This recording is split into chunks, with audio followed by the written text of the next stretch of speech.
ancla de vida, son tus promesas que me guían y firme estaré. Tengo esperanza en tu palabra, eres mi roca y mi alma anclada está en la fe. Bienvenidos a nuestra iglesia Ancla de Vida. Estamos contentos de que nos acompañes y queremos que se sientan en casa. Pueden tomar asiento, mis queridos hermanos y amigos. La semana pasada compartía la introducción de nuestra serie que íbamos a comenzar. Y la serie es Viendo la Gloria de Cristo, pero que anticipaba que lo íbamos a estudiar a través del Evangelio de Juan, el Evangelio según San Juan, y que desde hoy vamos a estar estudiando, y voy a comenzar hoy con los primeros 5 versículos del primer capítulo. Es decir, que hoy vamos a estudiar Juan capítulo 1, desde el versículo del 1 al versículo 5. Es bien interesante este evangelio. Te recordará que existen 4 evangelios, ¿verdad? Mateo, Marcos, Lucas y Juan. Mateo, Marcos y Lucas son llamados evangelios sinópticos y ellos son similares. El evangelio de Juan nos habla predominantemente acerca de los discursos de Jesús. Y cada uno tiene un enfoque realmente maravilloso y único. Por ejemplo, Mateo muestra a Jesús que vino de Abraham a través de David. Y era ese Mesías prometido del Antiguo Testamento. Y Mateo está dirigido a judíos. Y por eso comienza con una genealogía. El primer capítulo es una genealogía. Marcos muestra que Jesús vino de Nazaret y muestra a Jesús como siervo de Dios. Lucas, que era médico, acompañó a Pablo, el apóstol Pablo, en muchos de sus viajes. Muestra que Jesús vino de Adán y que es el hombre perfecto. Y Juan muestra que Jesús vino del cielo, demostrando que Jesús es Dios. Amén. Es interesante que Juan, uno de los 12 discípulos del Señor, hijo de Zebedeo, su hermano Jacobo también era de los discípulos del Señor. Ellos eran conocidos, tanto Juan como Jacobo, como los hijos del trueno. Imagínense cómo era el carácter, ¿no? Que en la misma Biblia lo llamaba los hijos del trueno. ¿Cuántos truenos habrán aquí, no? Pero luego vemos cómo fue transformado Juan. Y es considerado como el discípulo del amor. Porque en sus cartas y en el Evangelio habla 80 veces acerca del amor. Habla 45 veces en cuanto a la verdad. Por ejemplo, Jesús es la verdad. Ustedes que son amados en la verdad, que estamos unidos en la verdad. Pero habla 100 veces acerca de que creamos.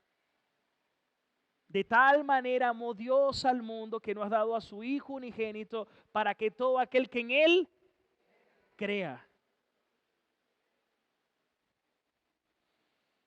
Y Juan 20:31 es un versículo que debemos tenerlo como referencia a lo largo de la serie.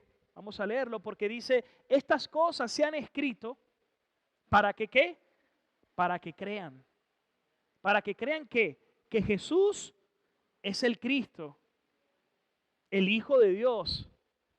Y para que creyendo en Él tengan vida en su nombre. Amén. Entonces vamos a comenzar y vamos a orar, a pedirle a Dios para que abra nuestros ojos, para que podamos ver la gloria de Cristo y ser transformado por medio de ello. Amén.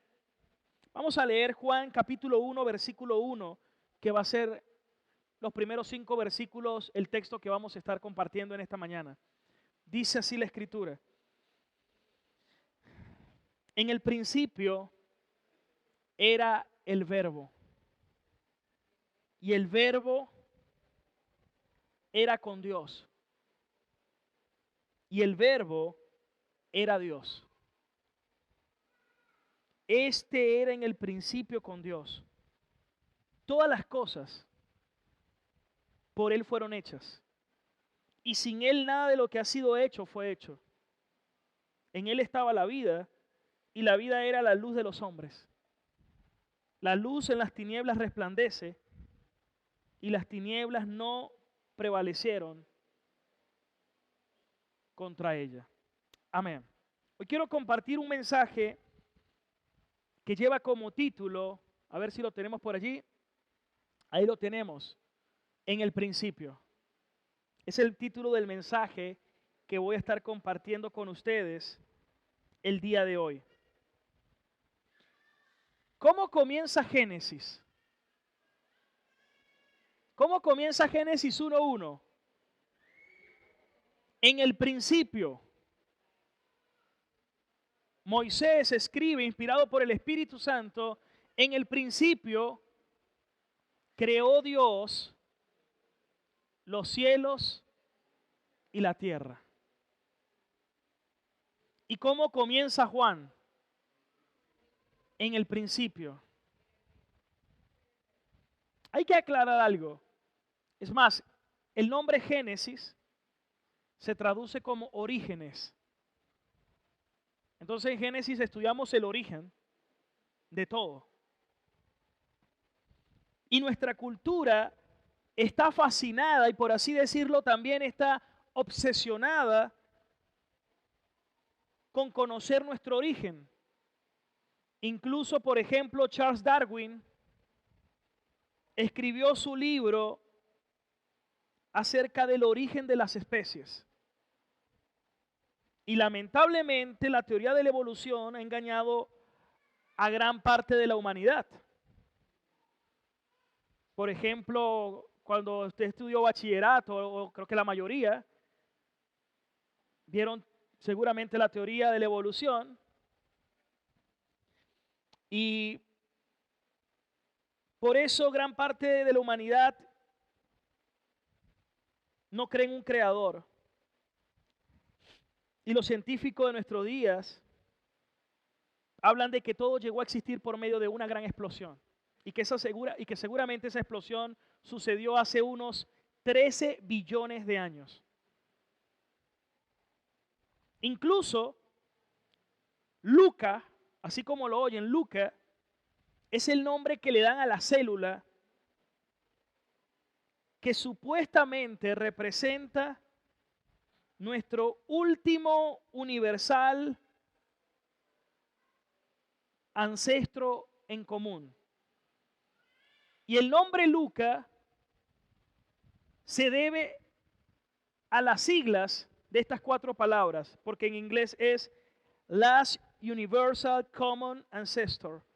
Repito, el último ancestro común universal. Según la ciencia, todos nosotros rastreamos nuestro ADN a esta célula que seguramente se originó hace 3 billones de años y que de esa célula surgieron los insectos, los animales y que todo lo que hoy vemos.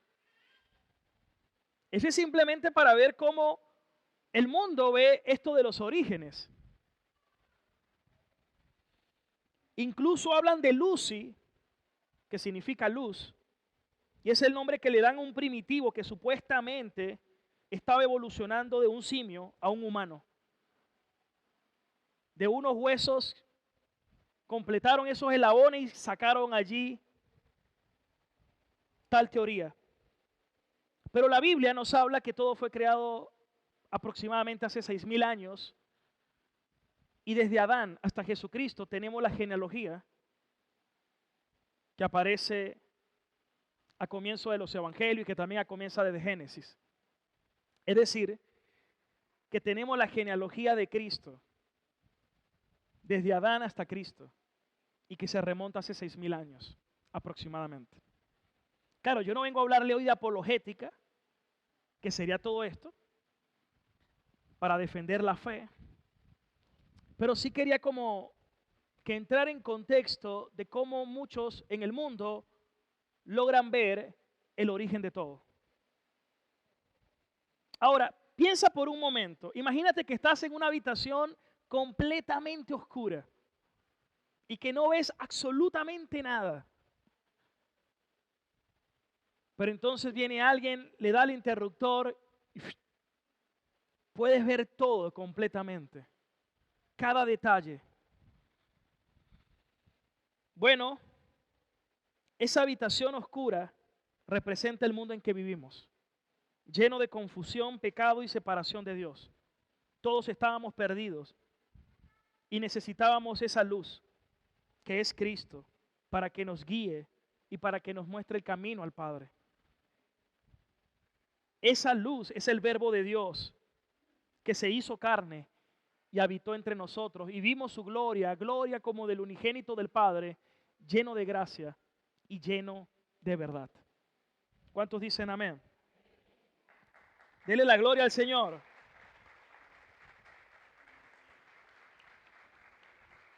Amén. Vamos a leer Juan capítulo 1, verso 1, pero quiero hacer una aclaratoria. Hace como 2 o 3 meses estaba en el programa de radio y alguien preguntaba acerca de que si la Biblia es un manual de vida. ¿La Biblia es un manual de vida? Y la respuesta es sí y no. Sí, ¿por qué? Y no, ¿por qué? Si es un manual de vida, porque obviamente de allí obtenemos principios de cómo debemos vivir en esta vida, de cómo debemos conducirnos en todas las áreas, como personas, como creación, hijos de Dios, como esposos, como padres, como hijos, como hermanos de la fe. Pero no es un manual de vida porque la Biblia, que es inspirada por Dios, que es la palabra autoritativa de Dios, no aparece como 100 aspectos de cómo debes vivir, sino que la Biblia nos habla de una gran historia, la gran historia de Dios, desde Génesis hasta Apocalipsis. Y desde Génesis hasta Apocalipsis hay un hilo conductual. Hay un Dios que se revela de tal manera que la misma Escritura nos exhorta que yo debo meditar cada día en toda la Escritura, de día y de noche, meditando en ella, para que hagamos prosperar nuestro camino y todo nos vaya bien. Pero ¿qué nos dice? Nos dice que yo debo meditar en toda la Escritura. Yo debo leer toda la palabra de Dios y debo llenar mi mente de la palabra de Dios. Pablo dice, more abundantemente la palabra de Dios en nuestra mente y en nuestro corazón. Pero lamentablemente en esta época hemos sido muy mal enseñados, porque cuando vamos muchas veces a una iglesia, nos predican más solo como un manual de vida. 3 pasos para, 4 aspectos para, 5 cosas tal. Pero es necesario que yo conozca la palabra de Dios, porque es por medio de ella como podemos ser engendrados en vida. Dice el apóstol Pedro, siendo resucitado por el poder de la palabra de Dios. Eso quiere decir, hermanos, que hoy vamos a estudiar, por ejemplo, estos versículos y que seguramente hay personas que hoy vinieron, supongamos, pastor, hoy vengo con problemas en mi matrimonio, hoy vengo con problemas en mi hogar, con mis hijos, hoy tengo una necesidad de salud. Sí, pero lo que vas a recibir hoy, que es la palabra de Dios, es lo que necesitamos, hermano. Y que Dios a través de su palabra opera en nuestras vidas y obra en nuestras vidas. No es la palabra de un hombre la que nos va a transformar. Es la palabra de Dios la que verdaderamente nos va a transformar. Y si Dios, como dijo Juan, estas cosas se las he escrito para que crean. Es decir, yo necesito estudiar esto, comprender esto, yo necesito meditar en esto, yo necesito vivir esto, porque si creo en esto, entonces tengo la vida eterna. Estas cosas se las he escrito para que crean y para que creyendo tengan vida eterna. ¿Cuántos dicen amén? ¿Cuántos le dan la gloria a Dios? Aleluya. Entonces ya con eso podemos comprender que lo necesito comprender, necesito que Dios ilumine nuestro entendimiento para recibir su palabra. ¿Se dan cuenta cómo una iglesia puede ser muy antropocéntrica cuando solo se centra en lo que la gente necesita según ellos y no según Dios? Es como un pastor decía, no, yo tengo en la entrada de la iglesia un buzón para que la gente escriba de lo que quiere que se predique. No, hermano, no es lo que la gente quiere que se predique. Yo necesito predicar toda la palabra de Dios. Y por eso las predicaciones expositivas también son muy importantes y son necesarias y son muy importantes para nuestro crecimiento espiritual. ¿Qué es una predicación expositiva? Donde vamos estudiando versículo a versículo también de la palabra de Dios y aprender a comprender su texto dentro de su contexto. ¿Por qué creen que hay tantas falsas enseñanzas? Porque agarran un versículo y lo sacan del contexto a como el predicador quiere usarlo y no como realmente por el cual fue escrito. Amén. Entonces vamos con Juan capítulo 1, versículo 1, y comienza el apóstol Juan diciendo: en el principio era el verbo, y el verbo era con Dios, y el verbo era Dios. En la Nueva Versión Internacional, creo que lo traduce mejor, en el sentido como fue escrito. En el principio ya existía el verbo, y el verbo estaba con Dios, y el verbo era Dios. Y aquí nos habla de tres aspectos acerca de Dios. Número uno, nos dice que en el principio, antes que fuese creado el cielo, la tierra, todas las cosas, los ángeles, antes que todo, en el principio, Génesis 1 dice Dios y Juan 1 dice el verbo. Entonces vemos dos personas de la Trinidad allí, dos personas diferentes de la Trinidad. Y dice que ya existía el verbo. Eso nos habla de que el verbo es eterno. ¿Cuántos dicen amén? Alguien dirá, ¿y por qué para mí eso es importante? Porque estamos hablando del verbo de Dios, que luego por medio de Juan comprendimos que es Cristo. Entonces, Cristo por eso le dijo, antes de que Abraham fuese, yo existía. ¿Por qué Jesús pudo decir eso? Porque antes que el mundo fuese, Él era. ¿Cuántos dicen amén? Antes que el mundo fuera, Él era. Y por eso Jesús, por ejemplo, mira cómo dice Juan 17:5. Lo dice luego más adelante. Juan 17:5. Y ahora, Padre, glorifícame en tu presencia con la gloria que tuve contigo antes de que el mundo existiera. Precioso. Padre, glorifícame en tu presencia con la gloria que tuve contigo antes de que el mundo existiera. Volvamos al versículo 1, por eso dice, en el principio ya existía el verbo. Eso nos habla de la eternidad del verbo, un atributo divino, porque el único que es eterno es Dios. ¿Quién es el único eterno? Dios. Denle la gloria a Dios, hermano.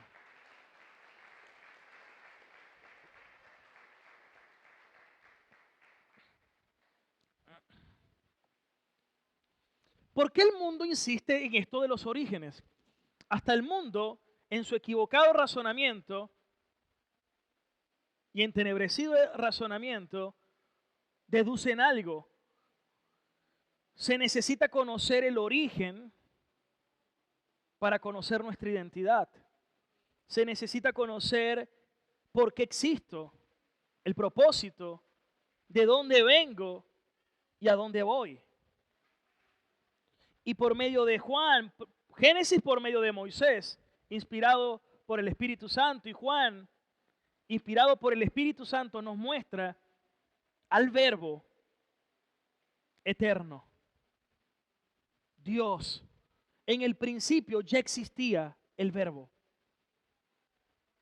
Primer aspecto, dos personas, el Padre y el Verbo. Segundo, y el Verbo estaba con Dios. Dos personas perfectamente relacionadas. Una relación, una comunión. Como dijo Jesús, el Padre y yo somos uno. Y el Verbo estaba con Dios, una comunión íntima. Y luego dice, y el Verbo era Dios. En otras palabras, el Verbo es Dios. Pero aquí viene un punto maravilloso, importante. ¿Por qué Juan utilizó el Verbo? Hay muchas posiciones teológicas. Quise adentrarme cómo lo veían los padres de la iglesia y la mayoría coinciden con lo siguiente. Varias razones. Número uno, para los judíos era familiar la palabra, el logos, porque realmente se traduciría algo así. En el principio era el logos y el logos estaba con Dios y el logos era Dios. Y logos se traduce como verbo o como palabra. También pudiéramos decir, en el principio ya existía la palabra y la palabra estaba con Dios y la palabra era Dios. Entonces los judíos comprendían eso. Ya les voy a explicar por qué lo comprendían. O por lo menos tenían una intuición acerca de eso. Pero también recuerden que estaba el auge griego. Era el tiempo de Platón, de Sócrates, de Aristóteles, de los estoicos, y todos ellos estaban familiarizados con el logos, porque ellos decían como principio universal que había un logos que ordenaba las cosas. Era algo abstracto, pero así lo veían. Bueno, el apóstol Juan dice, ese de que hablaron los profetas, ese de quien habló Moisés, ese de quien hablaron los profetas, ese de quienes hablaron a lo largo de todo el Antiguo Testamento, esa palabra por el cual existe y subsiste todo, ese verbo es Jesús. Y luego lo vamos a ver porque vamos a ver algunas citas bíblicas del Antiguo Testamento. Por ejemplo, vamos a buscar Salmos 147:15. Miren esto. Por ejemplo, envía su palabra a la tierra y su palabra corre a toda prisa. Imagínense, ¿cómo que la palabra corre a toda prisa? Era como una forma de personalidad, porque quien corre es un sujeto. Pero aquí vemos el logos. Una palabra que ejecuta, que acciona. Cuando Dios dijo, hágase la luz, esa palabra es la que dio vida a todas las cosas. Sin esa palabra nada pudo haber sido hecho. Por eso aquí presentan, ellos entendían el concepto de que la palabra tenía en sí misma vida. Y cuando a ellos le leían la palabra, le leían la Torá, ellos sabían que la palabra de Dios era Dios mismo.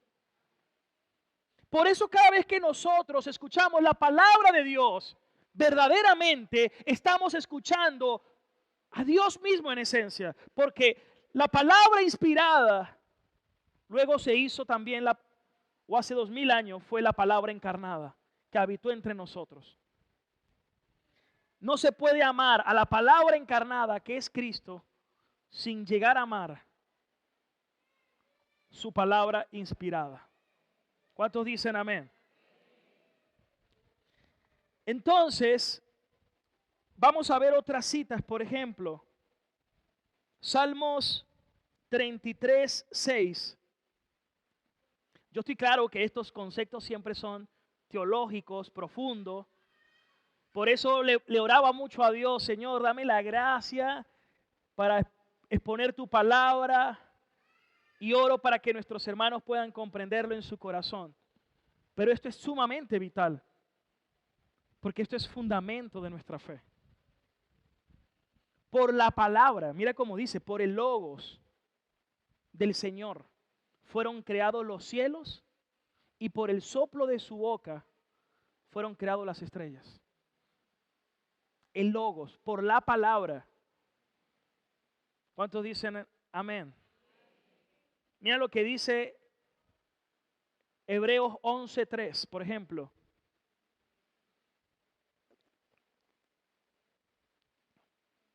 Hebreos capítulo 11, versículo 3. Dice: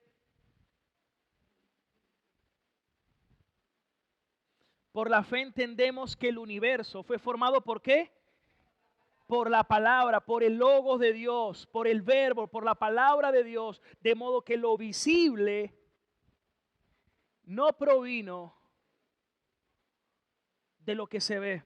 En otras palabras, ¿cómo lo dice la Reina Valera? De modo que lo que se ve fue hecho de lo que no se veía. Mira cómo dice Hebreos 1:1, por ejemplo. Hebreos capítulo 1, versículo 1, dice: Dios, habiendo hablado muchas veces y de muchas maneras en otro tiempo por los padres, por los profetas, a los padres por los profetas, versículo 2, en estos postreros tiempos ha hablado por el Hijo. Y aquí dice: a quien constituyó heredero de todo y por quien asimismo hizo el universo. Porque Él es el verbo, el logos, la palabra. ¿Cuántos dicen amén? Vamos a ver otros textos. Salmos 107:20. Salmos capítulo 107, versículo 20. Todos atentos.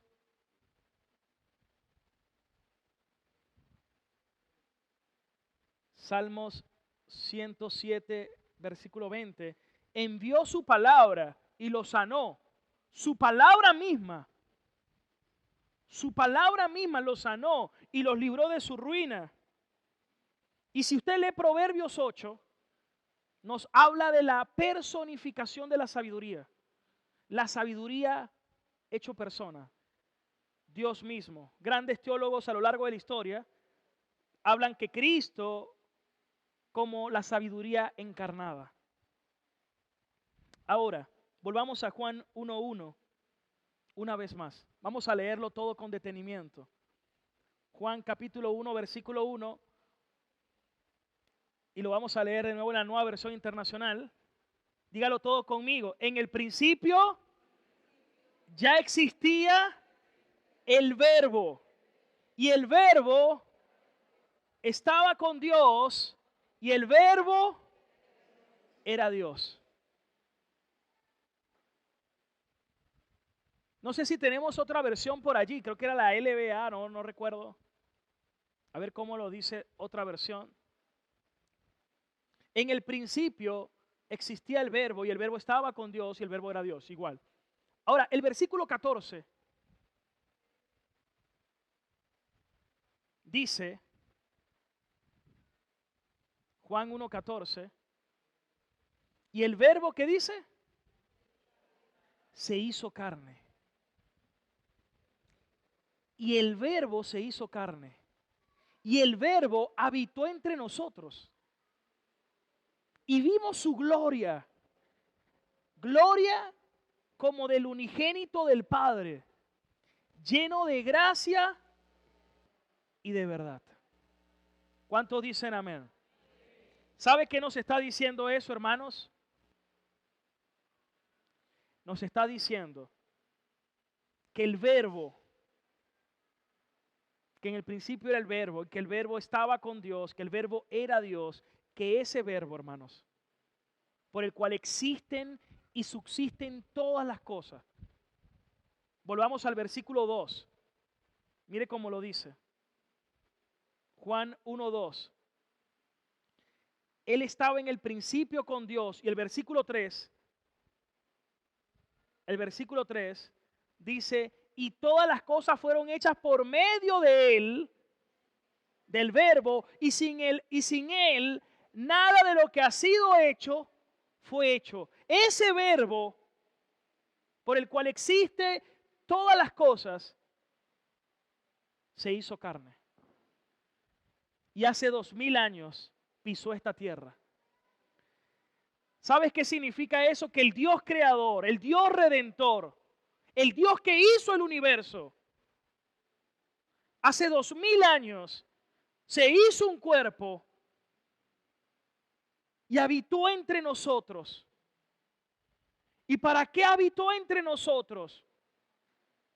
Para ser el sustituto, el sacrificio sustituto perfecto, para reconciliarnos con el Padre y poder hoy decir a Dios, Padre nuestro, por el cual he recibido perdón de pecado y hemos recibido salvación y vida eterna. ¡Aleluya! ¡Gloria a Dios! Hermanos, esto es sumamente glorioso, porque te quiero hacer una pregunta. ¿Tú sabes que eres amado por Dios? ¿Sabes que eres amado por el Señor? A mí me impacta que Juan, después de ser hijo del trueno, se llamó, es más, él no se menciona en su evangelio como Juan. Él se menciona como el discípulo a quien Jesús amaba. El mismo que en la cena puso su cabeza sobre su pecho. Imagínense su carácter y luego transformado. Al principio era egoísta. Incluso su mamá intervino y le pidieron al Señor para que cuando en el reino de Dios los dos hijos estuvieran, uno a la derecha y uno a la izquierda. Eso era lo que quería Juan. En una ocasión iba pasando por Samaria y hubo una situación, Señor, quiere que descienda fuego del cielo y los consuma, como cuando Elías. Por eso eran los hijos del trueno. Pero luego vemos cómo fueron transformados. Pero ¿cómo se llamó Juan? El discípulo a quien Jesús amaba. Y yo creo que es muy determinante en nuestra identidad como hijo de Dios saber y reconocer que somos amados por el Señor, que le pertenecemos al Señor y que tanto me amó el Señor que siendo Dios se despojó de sí mismo y se hizo hombre, se humilló, se hizo hombre y entró en el Jordán. Juan cuando lo ve le dice, ¿cómo tú vienes a mí para ser bautizado cuando yo soy el que debería ir a ti? Y Jesús le dice, deja quieto Juan, para que cumplamos con toda justicia, porque era necesario que Jesús tomara el lugar por nosotros como pecador. Imagínense la grandeza de nuestro Dios, despojándose de sí mismo y haciéndose hombre. Filipenses 2:6, vamos a leerlo.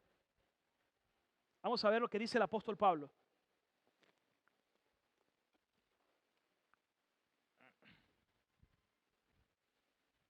El cual, aunque existía en forma de Dios, no consideró el ser igual a Dios como algo a que aferrarse. Seguimos leyendo.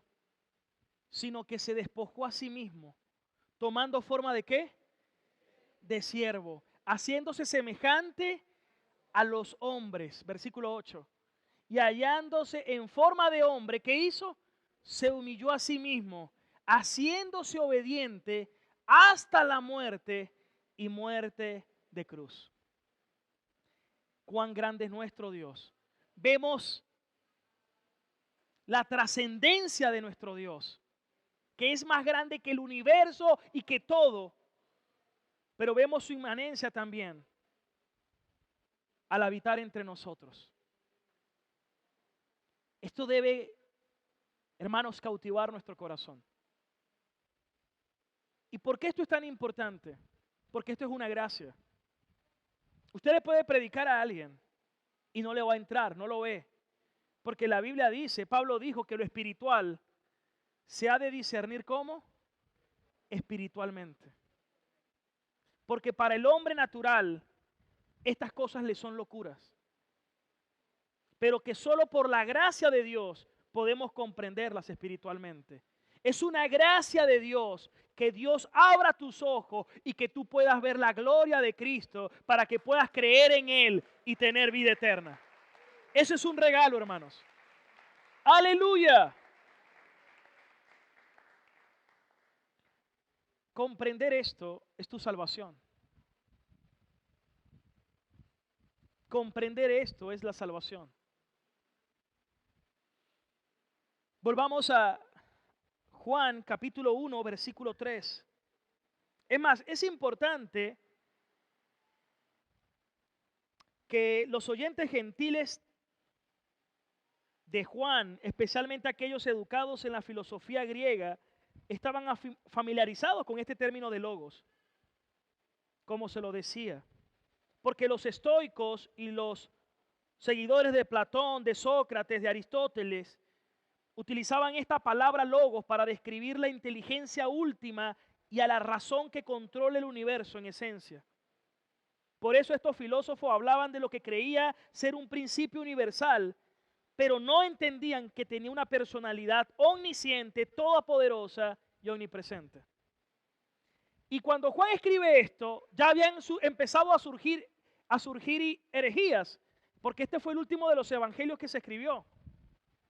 Por eso, en los primeros siglos, una de las cosas que la iglesia tuvo que afrontar fue defender la deidad de Cristo. Y por eso está en el credo apostólico, está en el credo de Atanasio, en el concilio de Nicea y en el concilio de Calcedonia, donde nos presentan que Jesús es Dios, que el Verbo es Dios y que Jesús es verdaderamente hombre y verdaderamente Dios. ¿Cuántos dicen amén? Y esto es fundamento de nuestra fe. Ya en aquel tiempo los seguidores de Arrio, por ejemplo, atacaban esa verdad fundamental. Hoy en día sigue siendo atacada porque hoy en día los seguidores del arrianismo son los testigos de Jehová, por ejemplo, o los mormones también, que niegan la deidad de Cristo. Pero hay textos, hermanos, que son inconfundibles y que nos muestran que Jesús, que Cristo es inconfundible, insustituible e imprescindible. Por ejemplo, Primera de Juan 5:12, vamos a leerlo. Primera de Juan 5:12.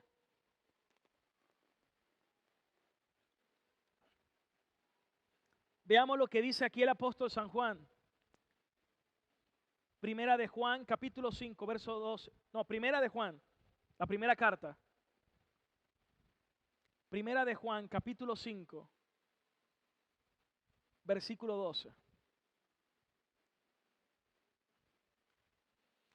Vamos a decirlo todos juntos. El que tiene al Hijo, ¿qué tiene? La vida. Y el que no tiene al Hijo de Dios, no tiene la vida, hermanos. Eso es imprescindible. Si tienes al Hijo, ¿qué tienes?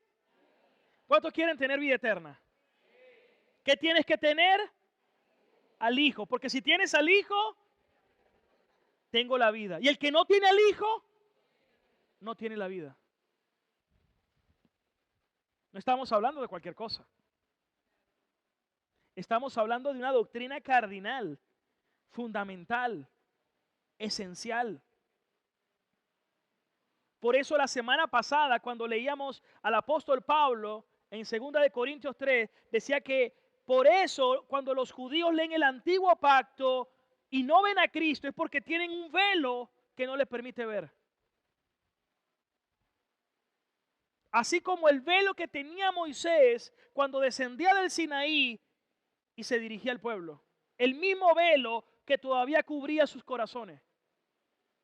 Pero por eso Pablo dice, ahora mirando a cara descubierta la gloria de Dios en el rostro de Cristo, somos transformados a la misma imagen de Cristo por esa gloria. Hermanos, ¿qué es lo que te va a transformar a ti? Ver a Cristo. Esto no es legalismo. Y se lo voy a poner de esta manera. Y esto se aplica para todo. Vamos a poner varios ejemplos prácticos. Yo quiero que mi hijo cambie, dice alguien. No hagas esto, no hagas aquello, no hagas lo otro. No, no, no, no, no, no, no. Porque usted es cristiano y usted es temeroso de Dios y usted pone límites. Ojo, yo estoy de acuerdo que hay que poner límites. Pero si usted solamente le enseña eso de forma legalista, puede que él lo haga, pero en su corazón no quiere hacerlo. Quisiera desobedecerle. Ojalá ya cumpla la mayoría de edad y me pueda ir de mi casa y hacer lo que quiera. ¿Sabes qué se necesita? Hay que presentarle la palabra de Dios y hay que presentarle a Cristo. Porque si llegan a conocer a Cristo y conocer el Evangelio y conocer la gracia de Dios y sus ojos se abran por la gracia de Dios, ellos mismos van a querer obedecer al Señor porque han conocido al Señor. Porque el que me ama guarda mis mandamientos. Hermanos, necesitamos presentar a Cristo. Debemos presentar a Cristo. Pablo decía, por eso predicamos a Cristo. No nos predicamos a nosotros mismos. Necesitamos predicar a Cristo. ¿Qué es lo que la iglesia necesita oír hoy? El Evangelio, la Escritura, conocer a Cristo. Porque lo que verdaderamente te va a transformar es el Señor. Ningún hombre puede cambiar un hombre. El único que verdaderamente nos puede transformar es el Señor, es Dios. Lo que es de la carne, carne es. Pero lo que es del Espíritu es lo que da vida. Y lo que hablábamos la semana pasada, ustedes son cartas de Cristo, leídas y conocidas por los hombres, no escritas en piedra con tinta, sino que fueron escritas por el Espíritu del Dios vivo en sus corazones. Esa es la obra del Espíritu Santo.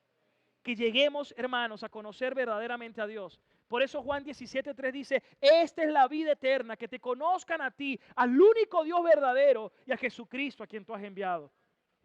¿Cuál debe ser nuestra oración? Que todos nosotros, que nuestras familias puedan conocer verdaderamente a Cristo, que amen a Cristo, porque si conocen a Cristo y si llegan a amar a Cristo, van a poder vivir una vida verdaderamente que le agrada al Señor. ¡Aleluya!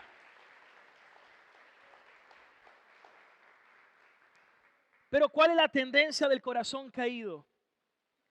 ¿Cuál era la actitud de los fariseos legalistas? Y rechazaron al verbo. Rechazaron al verbo. Y ellos decían que estaban cumpliendo la ley.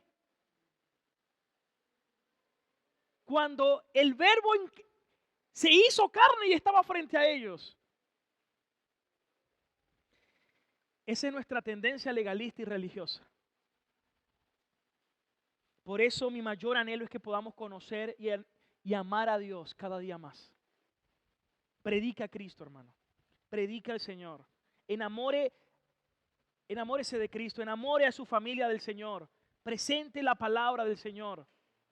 Me pasó con Agdías. Yo he comentado este testimonio varias veces que era un poco conductista con Agdías. Y le decía, si haces esto, te doy aquello. Si haces lo otro, te premio. Y así lo tenía. Y un día me dijo, papá, pero si hoy hago esto y me porto bien, ¿me compras esto? Y ahí caí en cuenta. Y dije, él está haciendo esto simplemente por egoísmo, porque quiere obtener esto. Y si no se lo doy, entonces para él fuera igual portarse mal y hacer lo que quisiera. Y yo pensando que lo estaba educando bien, me di cuenta que no era así. Y comencé a dedicarle más tiempo en predicarle a Cristo y en presentarle el Evangelio. Y entonces en la mañana, cuando voy camino al colegio, en las noches, muchas veces en la semana, nos reunimos como familia a estudiar la palabra, a orar y a enseñarle el Evangelio.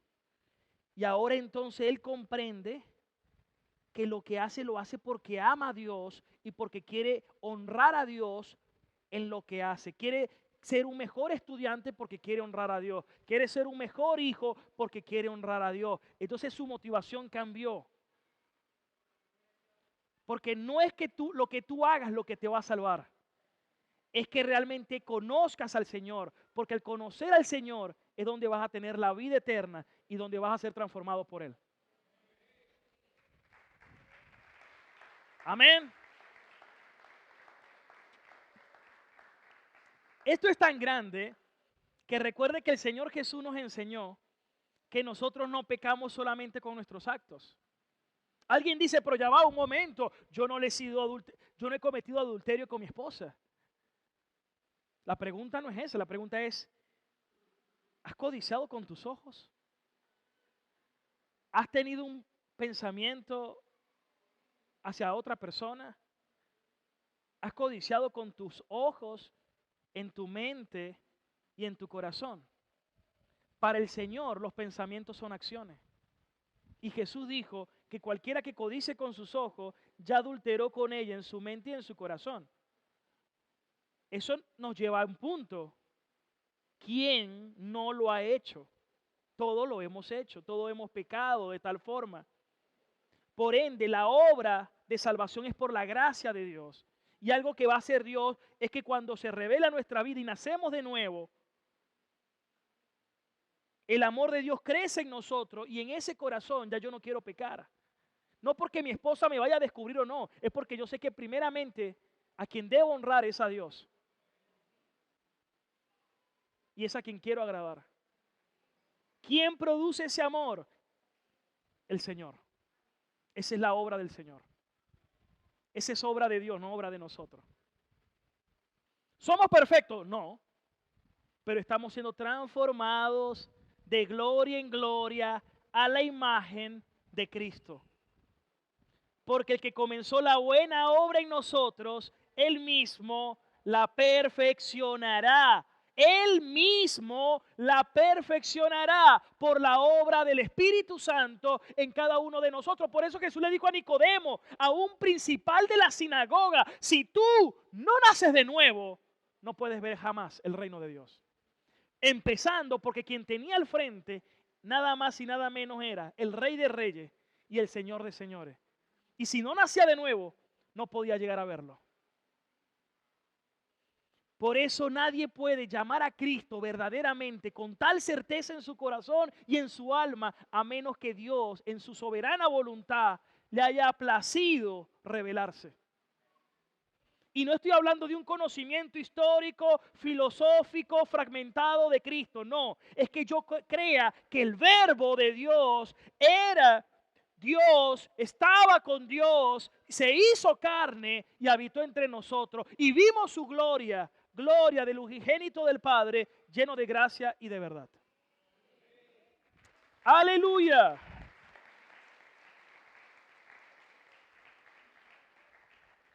¿Cuántos toman esa palabra en sus corazones, hermanos? Versículo 4, Juan capítulo 1, verso 4. Juan capítulo 1, verso 4. En él estaba la vida. Y la vida era la luz de los hombres. Ya eso me dice algo, que todo rayo de vida, todo rayo de luz es por causa de Cristo. Sin Cristo estamos muertos y en tinieblas. Es por medio de Cristo que tengo vida y que la luz resplandeció entre las tinieblas. Cristo. Jesús dijo, yo soy la luz del mundo. Y el que cree en mí nunca más estará en tinieblas. Mi corazón en tinieblas resplandeció al ver a Cristo.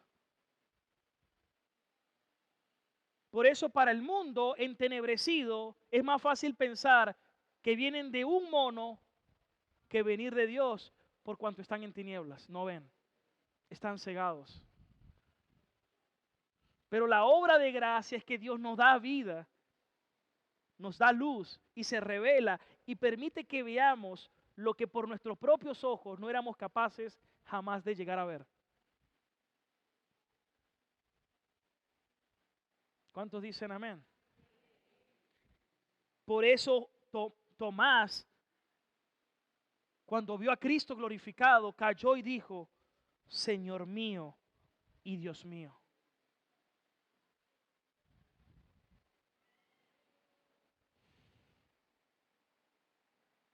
Por eso dice, en Él estaba la vida.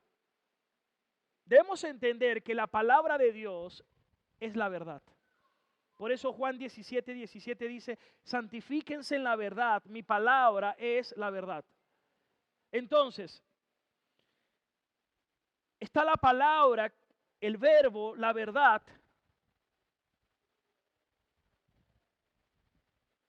Cuando Dios le dio a Adán, le habló a Adán por la palabra, Adán tenía la verdad, pero prefirió creer a la mentira, primero a través de Eva.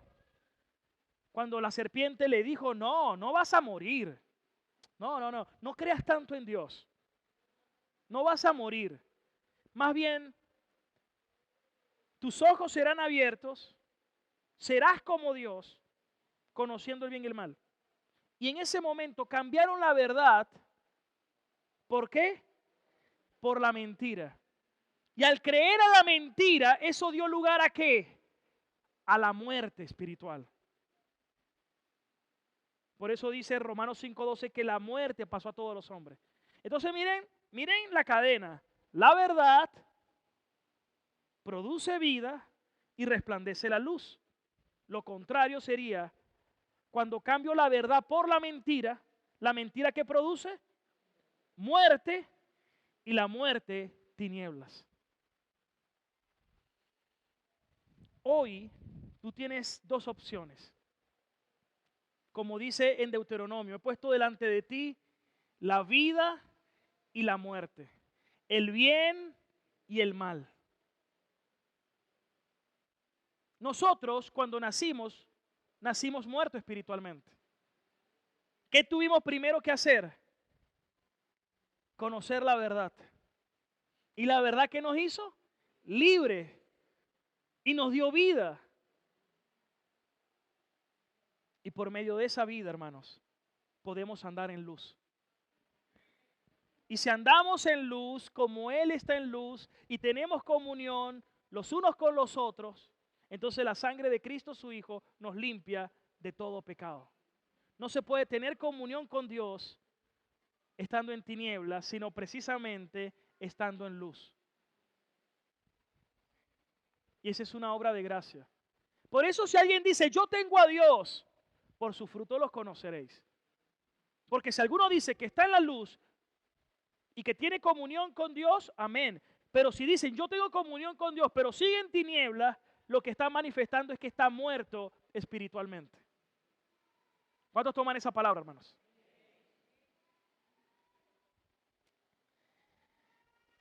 Versículo 5, ya para concluir, hermanos. La luz en las tinieblas resplandece, y las tinieblas no prevalecieron contra ella. Cuando Juan llama a Jesús el Verbo, implica que Cristo no solo nos trae un mensaje de Dios, sino que Él mismo es el mensaje. Jesús es Dios en la carne y la gloria y gracia infinita del Padre morando entre los hombres en el tabernáculo de un cuerpo humano. Por lo tanto, creer en Cristo es mucho más que solo confiar en Él o que Él nos ayuda. La verdadera fe consiste en recibirlo como nuestro Dios Por eso una pregunta es, ¿qué diferencia hace en tu vida saber que Cristo es Dios? Y que un hijo nos ha sido dado, que por medio de él tengo acceso al Padre, tengo comunión con el Padre, que él vino a la tierra, cumplió perfectamente la ley para pagar mi deuda de pecado y de maldición, para que creyendo en él yo tenga vida eterna. Y tener la certeza de que puedo tener comunión con Dios y que puedo llamar a Dios mi Padre solo por gracia y por el regalo más grande de que un día el Verbo, Dios mismo, se hizo hombre, habitó entre nosotros y tomó mi lugar en la cruz y resucitó al tercer día para que por medio de su resurrección yo también resucite con él. Saber que el que tiene al Hijo tiene la vida. Y culmino con este versículo, hermanos. Juan capítulo 5, versículo 24. Juan 5, 24. De cierto les digo, dijo el Señor, el que oye mi palabra y cree al que me envió, tiene vida eterna y no vendrá a condenación, mas ha pasado de muerte a vida. Si tienes al Hijo, tienes la vida. Si te quedas con el Hijo, te quedaste con todo. ¿Cuántos dicen amén? Dale la gloria al Señor. ¡Aleluya! Vamos a estar de pie, hermanos. Yo tengo un ancla de vida, son tus promesas que me guían.